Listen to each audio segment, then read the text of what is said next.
Assalamualaikum warahmatullahi wabarakatuh. Selamat datang di channel ini. Bagi kalian yang sedang ingin mendengarkan cerita-cerita sejarah, kalian tepat sudah klik video ini. Nah, sebelumnya izinkan saya memperkenalkan diri. Saya Patria Rahayu yang akan membawakan cerita-cerita sejarah dalam video. Oke, perlu saya sampaikan bahwa semua informasi yang saya sampaikan dalam video ini tidak ada maksud untuk memojokkan salah satu pihak, akan tetapi murni saya ingin berbagi cerita peristiwa sejarah yang pernah terjadi berdasarkan data-data yang telah saya peroleh dari artikel ataupun jurnal di internet. Nah, pada video pertama ini saya akan membahas tentang kerusuhan terbrutal yang pernah terjadi di Indonesia, yakni kerusuhan yang berbau rasial. Nah, bagi teman-teman generasi X atau generasi yang lahir di tahun 1960 sampai 1980, di mana itu adalah tahun bapak ibu atau bahkan kakek nenek kita lahir, pasti pernah mendengar atau bahkan terdampak langsung dari adanya peristiwa kerusuhan di bulan Mei tahun 1998. Peristiwa tersebut merupakan klimaks dari ketidakpuasan rakyat Indonesia terhadap masa pemerintahan Orde Baru. Nah, di sini teman-teman ada yang masih ingat tidak? Masa Orde Baru itu dipimpin oleh siapa? Orde Baru dulu dipimpin oleh Bapak Presiden Soeharto. Nah, seperti diketahui, masa Orde Baru di Indonesia itu mulai dilaksanakan sejak tahun 1967 sampai 1998. Nah, di sini agar teman-teman lebih paham, kita perlu melihat kilas balik ke masa awal pemerintahan Presiden Soeharto. Nah, lahirnya Orde Baru itu sendiri itu dilatar belakangi dari kekecewaan masyarakat Indonesia pasca meledaknya peristiwa G30 SPKI. Nah, G30 SPKI adalah gerakan 30 September yang dilakukan oleh Partai Komunis Indonesia pada tahun 1965. Nah, G30 SPKI itu sendiri termasuk gerakan pemberontakan yang melanggar hak-hak kemanusiaan. Presiden Soekarno yang pada waktu itu menjabat itu dianggap tidak mampu menangani dan menumpas G30 SPKI. Sehingga hal tersebut yang kemudian memicu protes dari masyarakat Indonesia, yang kemudian masyarakat pun mengajukan tritura atau 3 tuntutan rakyat. Nah, salah satu tuntutan yang pertama adalah bubarkan PKI. Seperti diketahui, PKI adalah partai yang sangat meresahkan dan juga mengancam keamanan masyarakat kala itu. Kemudian tuntutan yang kedua adalah perubahan Kabinet Dwikora. Nah, Kabinet Dwikora adalah kabinet yang pada waktu itu dipimpin oleh Bapak Presiden Soekarno. Yang menjabat adalah para menterinya. Kemudian yang ketiga adalah turunkan harga barang-barang pokok. Seperti diketahui pada waktu masa pemerintahan Soekarno itu terjadi inflasi mencapai 600% lebih. Nah, kemudian hal tersebut diperkuat dengan dikeluarkannya Super Semar oleh Bapak Presiden Soekarno yang isinya adalah menunjuk Soeharto yang kala itu berpangkat Mayor Jenderal untuk melakukan segala tindakan dalam menjaga keamanan, kemudian ketenangan maupun stabilitas politik kala itu. Nah, dalam hal ini secara tidak langsung sebenarnya Bapak Presiden Soekarno telah membukakan jalan, membukakan pintu bagi Pak Soeharto untuk menjadi Presiden Indonesia. Kemudian hal tersebut juga diperkuat dengan dikeluarkannya Ketetapan MPR nomor 33 tahun 1967. Nah, setelah dikeluarkannya TAP MPR tersebut, masa Orde Baru pun resmi diperintah oleh Presiden Soeharto. Nah, kita masuk ke masa pemerintahan Presiden Soeharto. Di masa pemerintahannya, Bapak Presiden Soeharto itu beliau mampu melakukan beberapa gebrakan. Di antaranya, yang pertama adalah beliau mampu menjaga stabilitas politik dan keamanan. Buktinya pada waktu itu Partai Komunis Indonesia atau PKI itu dapat dibubarkan. Bahkan kroni-kroninya mampu diberantas dengan menangkap orang-orang yang terlibat langsung dengan PKI. Sehingga pada waktu itu seketika menimbulkan ketenangan politik dalam masyarakat Indonesia. Kemudian gebrakan yang kedua adalah mampu menekan perekonomian. Nah, melalui beberapa kebijakan, salah satunya adalah kebijakan industrialisasi, Bapak Presiden Soeharto kala itu berhasil meningkatkan pertumbuhan ekonomi Indonesia yang awalnya terpuruk akibat inflasi, kemudian menjadi lebih baik. Nah, hal tersebut juga diperkuat dengan diresmikannya beberapa pabrik pada kala itu. Contohnya adalah diresmikannya pabrik susu PT Indomil di tahun 1969, kemudian di tahun 1970 diresmikannya pabrik gelas dan lampu PT Philips. Nah, masyarakat yang tadinya nganggur juga menjadi memiliki pekerjaan. Hal tersebut berdampak baik pada perekonomian masyarakat kala itu. Kemudian yang ketiga adalah salah satu ciri khas dari masa pemerintahan Presiden Soeharto adalah pembangunan infrastruktur secara besar-besaran. Kala itu, pembangunan digalakan di segala sektor, seperti jembatan, kemudian pembangunan jembatan, pembangunan jalan, pembangunan waduk, pembangunan bandara, dan beberapa fasilitas lain yang mendukung mobilitas masyarakat Indonesia. Nah, sehingga pada waktu itu masyarakat Indonesia pun merasa nyaman hidup di kala itu.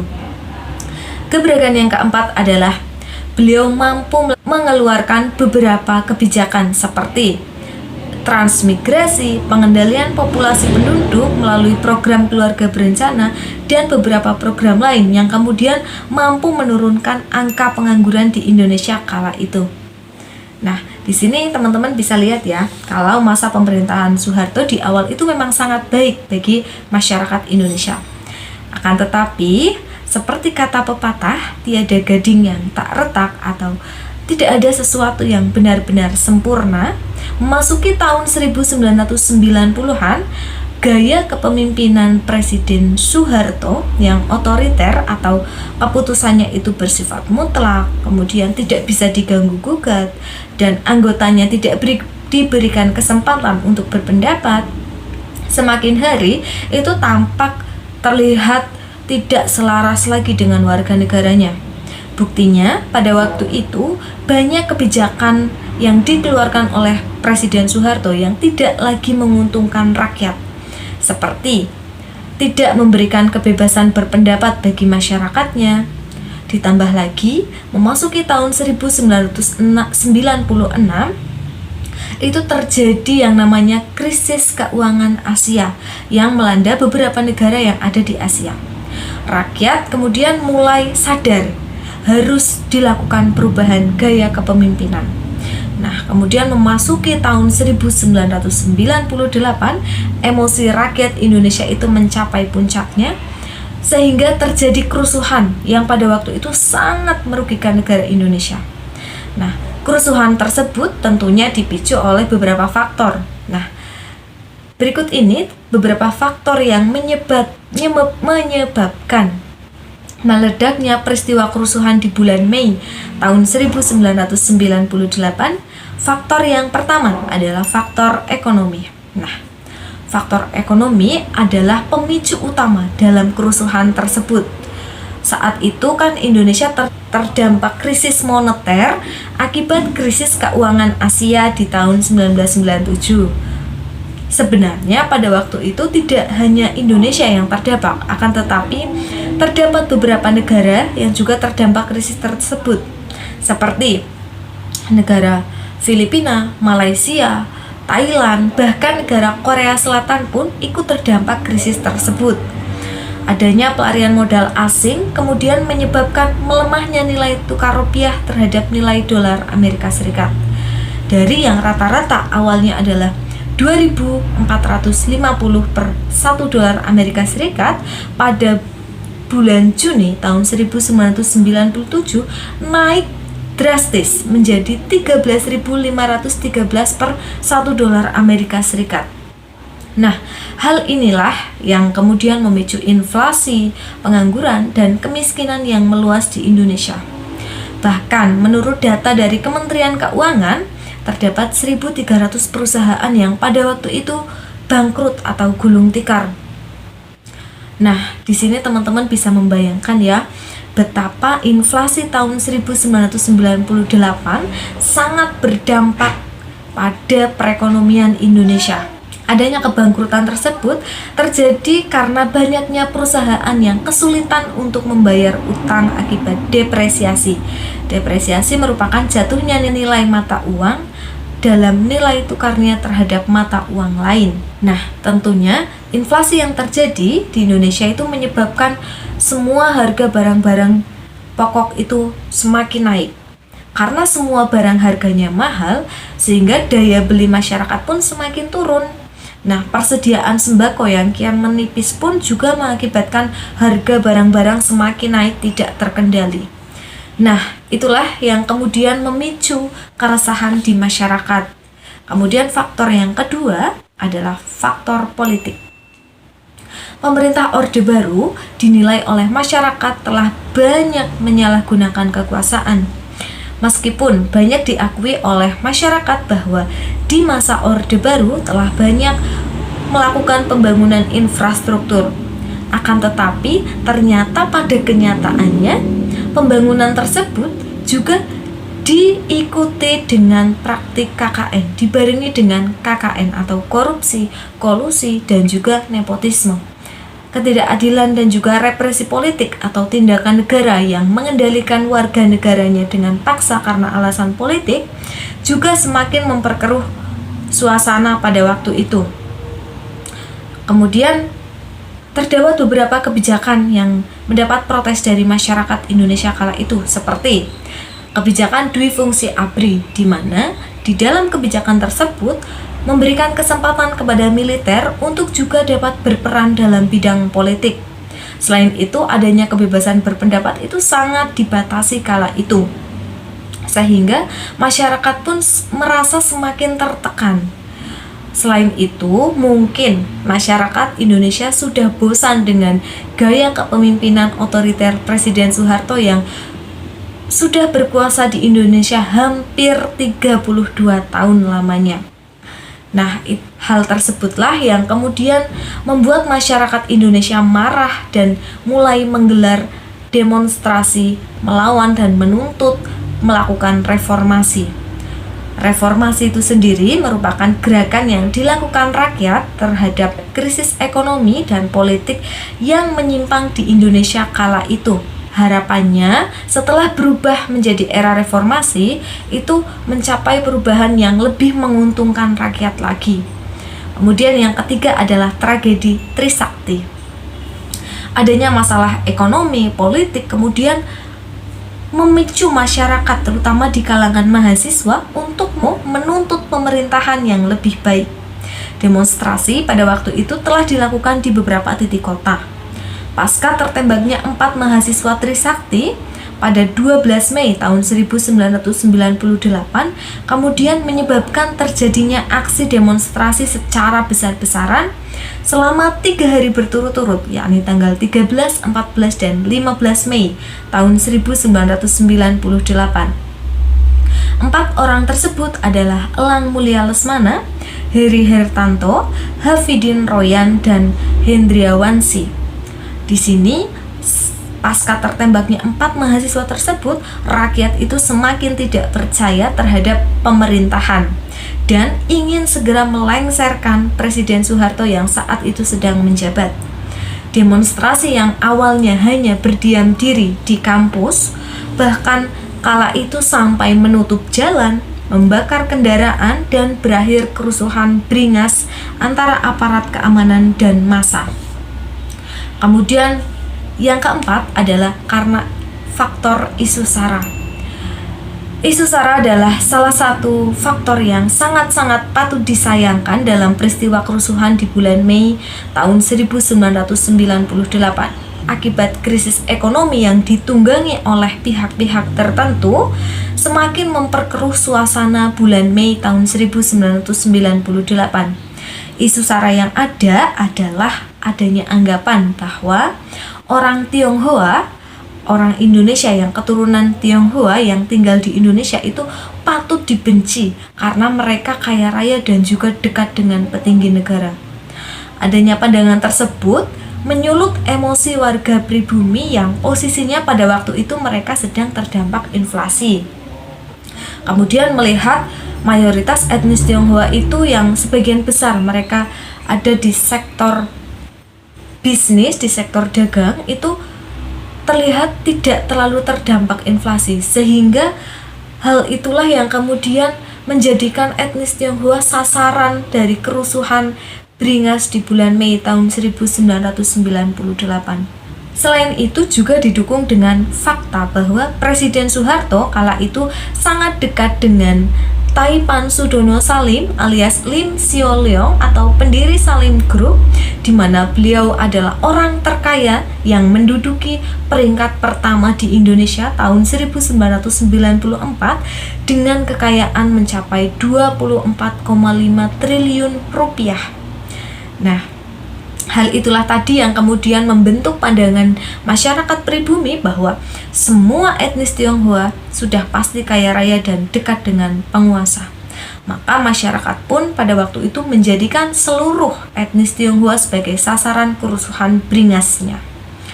Kemudian pada waktu itu etnis Tionghoa bahkan mendapatkan perilaku yang kasar yang melanggar hak asasi manusia seperti penjarahan, pembakaran, bahkan pelecehan yang dilakukan oleh warga pribumi.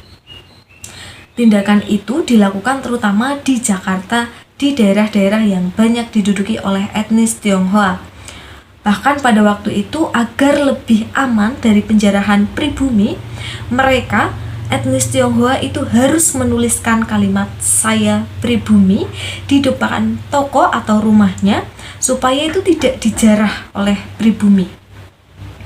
Nah, akibat dari peristiwa tersebut, warga negara Indonesia yang keturunan Tionghoa itu banyak yang memutuskan untuk kabur ke luar negeri untuk menyelamatkan diri setelah menjadi sasaran kerusuhan di bulan Mei tahun 1998.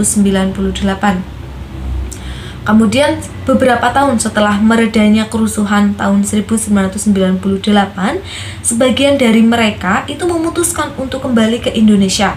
Akan tetapi banyak pula dari mereka yang memilih untuk menetap tinggal di luar negeri karena mereka merasa nyaman dan aman berada di luar negeri daripada di Indonesia.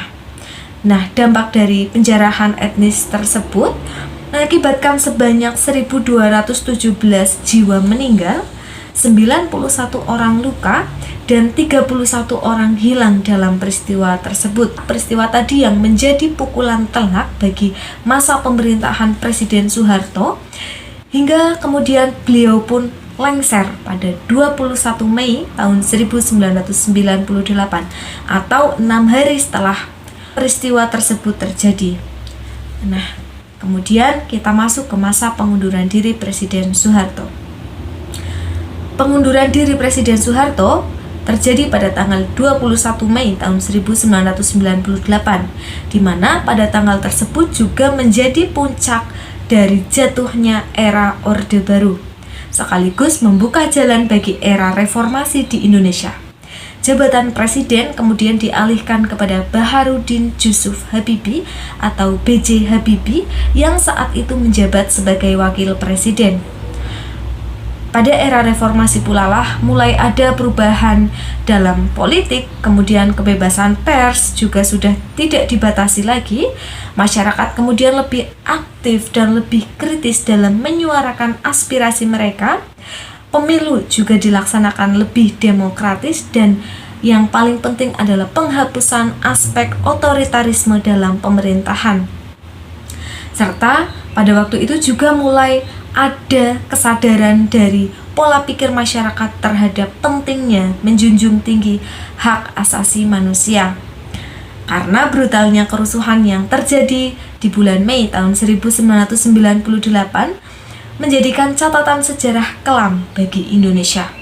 Peristiwa tersebut tidak pernah terlupakan karena telah menelan ribuan korban jiwa, menyebabkan kerugian materi, kemudian banyak bangunan rusak akibat penjarahan dan pembakaran yang dilakukan. Bahkan kerugian negara pada waktu itu mencapai triliunan rupiah akibat huru-hara tersebut. Nah, dari peristiwa tadi, kerusuhan bulan Mei tahun 1998, sebenarnya terdapat beberapa nilai yang dapat kita petik, yaitu yang pertama ya adalah pentingnya menghargai dan menghormati hak asasi manusia. Sebagaimana kita ingin diperlakukan, kita harus memperlakukan orang lain dengan baik. Kemudian yang kedua adalah jujur dan berlaku adil saat diamanahi tugas. Nilai yang ketiga adalah mengutamakan kepentingan bersama di atas kepentingan pribadi atau individu. Nah, itu tadi sekelumit dari peristiwa sejarah kerusuhan di bulan Mei tahun 1998 yang telah saya sampaikan. Apabila masih kurang lengkap atau masih banyak kesalahan dalam penyampaiannya, saya mohon dimaafkan dan lengkapi di kolom komentar. Matur suwun, sampai jumpa pada video berikutnya. Wassalamualaikum warahmatullahi wabarakatuh.